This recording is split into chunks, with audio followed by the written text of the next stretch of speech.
विदिशा जिले के दुपारिया गांव में हुए पिता पुत्री सुसाइड केस में अब तक न्याय नहीं मिलने से आक्रोशित ब्राह्मण समाज सोमवार को कलेक्टरेट पहुंचा। वहां उन्होंने आरोपियों की गिरफ्तारी की मांग को लेकर ज्ञापन सौंपा। उन्होंने कार्रवाई नहीं होने पर हाईकोर्ट में याचिका लगाने की बात भी कही। उल्लेखनीय है कि दुपारिया में छेड़छाड़ से परेशान लड़की ने आत्महत्या कर ली थी, जिसके 45 दिन बाद आरोपियों की धमकी से परेशान पिता ने भी आत्महत्या कर ली।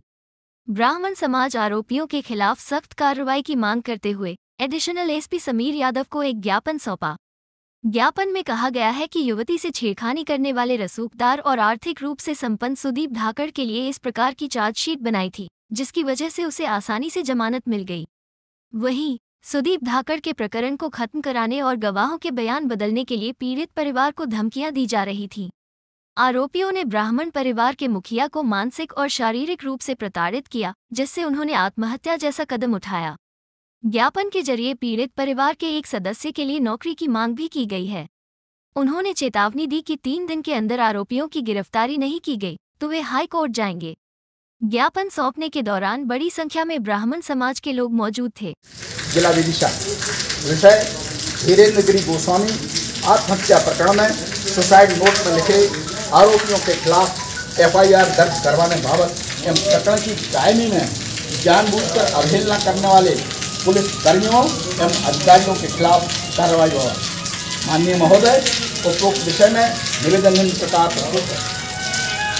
मुटेरन तहसील के दुपारिया गांव में राजनीतिक और आर्थिक रूप से रसूखदार परिवार सुदीप धाकड़ की छेड़छाड़ और अन्य लोगों की हरकतों से परेशान होकर छात्रा रक्षा गोस्वामी ने आत्महत्या की, क्योंकि मुटेरन पुलिस ने आरोपियों के खिलाफ कोई प्रकरण दर्ज न कर फरियादिया को हतोत्साहित किया था, जो विभाग की दंड की धारा 166 और पुलिस एक्ट 1861 की धारा 29 के तहत दंडनीय है। पुलिस द्वारा कार्रवाई नहीं करना और हतोत्साहित करना।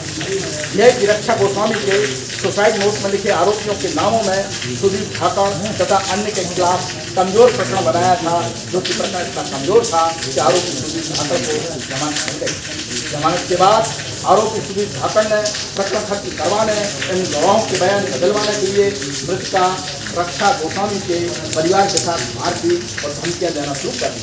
एक भाई के साथ इतनी मारपीट की कि वह भयभीत होकर गांव छोड़कर भाग गया। आरोपी के मामा भगवान सिंह धाकड़ आदि भारतीय जनता पार्टी के प्रमुख नेता हैं। मुख्यमंत्री श्री शिवराज सिंह चौहान की न केवल जाति के हैं बल्कि उनके आत्मीय संबंध भी हैं। उनके साथ सुदीप धाकड़ व भगवान सिंह आदि ने मृतका रक्षा गोस्वामी के पिता एवं मां कमरबाई के साथ कई बार मारपीट की, जिसकी धीरेन्द्र गिरी गोस्वामी ने पुलिस थाना नटेरन में कई बार शिकायत की और लगभग प्रतिदिन पुलिस कार्रवाई की आस में थाने के चक्कर लगाए। परिणाम था भगवान सिंह, कल्याण सिंह एवं राजेश धाकड़ ने श्री धीरेन्द्र गिरी गोस्वामी को शारीरिक एवं मानसिक रूप से इतना प्रताड़ित किया कि उन्होंने 6 जुलाई को आत्महत्या कर दी। इससे सिर्फ दुपारिया गांव में जांच की जाए, कमरबाई और उनके पुत्रों को धमकी देकर भयभीत करके कौन कार्रवाई की मांग रोक नहीं कर रहा है।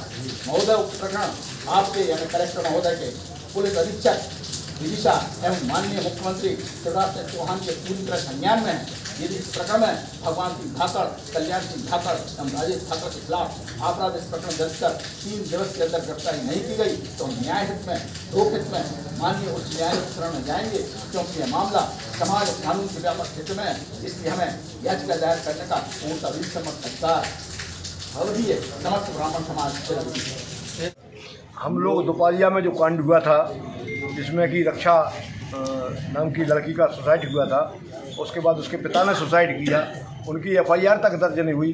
तो जिन लोगों के नाम उसमें दर्ज हैं, जो 3 राजनीतिक नेता हैं जिनका संरक्षण मुख्यमंत्री के साथ है, उन लोगों पर कोई कार्रवाई नहीं हो रही, खुलेआम घूम रहे हैं। और पुलिस ने उस मामले को सस्ता बनाकर, बिल्कुल ख़राब बनाकर, बिल्कुल कमज़ोर बनाकर पेश कर दिया, जिसकी वजह से एक मुलजिम, जो खास मुलजिम है, उसकी जमानत हो गई। तो हम ये मांग करने आए हैं कि जब सब लोगों को, जब जनरल प्रोसीजर ये है क्रिमिनल का कि जब रिपोर्ट दर्ज होती है, सुसाइड नोट में जिसका नाम होता है, उसके खिलाफ एफआईआर दर्ज होती है, तो इस मामले में एफआईआर दर्ज क्यों नहीं की जा रही।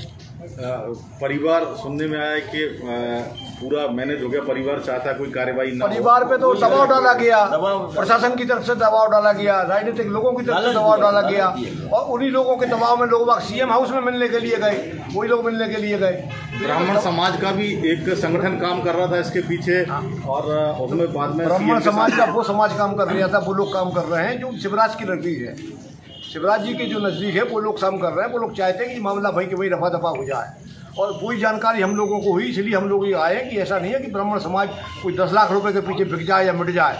हम इस मुद्दे को उठाना चाहते हैं ताकि ये अंतिम लक्ष्य तक जो हमारा मुद्दा जाए। आगे अगर कार्रवाई नहीं होगी तो हाईकोर्ट में रिट करेंगे, कार्रवाई करेंगे हम हाईकोर्ट में रिट, इसीलिए हम आज ज्ञापन देने के लिए आए।